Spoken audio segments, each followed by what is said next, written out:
काय विषय? आम्ही सर्व ताराबाद परिसरातील शेतकरी आहोत. Jaykada police station under Muktai trading company एक नामक शेतकऱ्यांना फसवणूक केलेली आहे 2 ते 3 कोटीची. सदर कंपनीच्या व्यापाऱ्यांवर पहिली गोष्ट गुन्हा दाखल होत नव्हता. शेतकऱ्यांनी एकजुटीने सगळं हे करून त्यांच्यावर गुन्हा दाखल झाला. आज गुन्हा दाखल कंप्लीट 1 महिना झाला. कोर्टात आज त्या लोकांना जामीन झाला. सर्व शेतकरी 150-200 शेतकरी त्यांचे जबाब त्याच्या ओरिजिनल पावत्या माननीय सागर काळे पोलीस उपनिरीक्षक जायकडा यांच्याकडे देऊन सुद्धा त्यांनी कोर्टात हजर न केल्यामुळे आज त्यांना जामीन मंजूर झालेला आहे. आम्हा शेतकऱ्यांना आज आत्महत्या केल्याशिवाय जीव दिल्याशिवाय काही पर्याय नाही. त्याच्यामुळे आज आम्ही इथून पैसाच घेऊन जाऊ. पोलीस यंत्रणा जशी व्यापाऱ्यांची बाजू घेऊन पैसे घेऊन बाजू केली तशी त्यांनी आज आम्हाला पैसा आणून द्यावा. आम्हाला बाकी माहित नाही.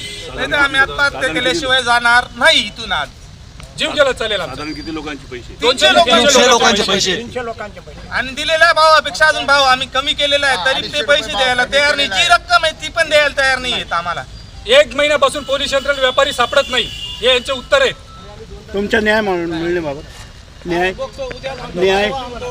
कसला आपल्याला न्याय मिळावा बाबा. नाही, आम्हाला न्याय मिळावा त्याच्याशिवाय आम्ही इथून जाणार नाही. याच्या आधी तुमची बैठक झालेली आहे. हो, आंदोलन झालं. याच्या आधी दुग्गड साहेबांनी आम्हाला येऊन शब्द दिला होता, आम्ही आरोपी अटक करतो, तुम्ही आम्हाला सहकार्य करा, आंदोलन करू नका. आम्ही त्यावेळेस स्थगिती घेतली. त्याच्यानंतर माननीय गुंजाळ साहेब हे स्वतः येऊन आम्हाला बोलले. त्यानंतर आम्ही आंदोलन स्थगित केलं.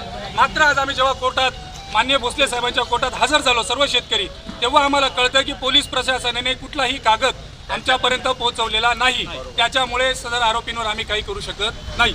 2 वेळा आर्ग्युमेंट झाली आणि सर्व चुकी API सागर काळे या माणसाची वैयक्तिक आहे. त्याने वैयक्तिक पैसे घेऊन या व्यापाऱ्यांची बाजू घेतलेली आहे. आम्ही ठोस सर्व शेतकरी असा त्याच्यावर आरोप करतो. त्या माणसामुळे पोलीस प्रशासनाचं नाव बदनाम होत आहे. त्याला ताबडतोब निलंबन झालं पाहिजे. निलंबितच करा त्या अधिकाऱ्याला.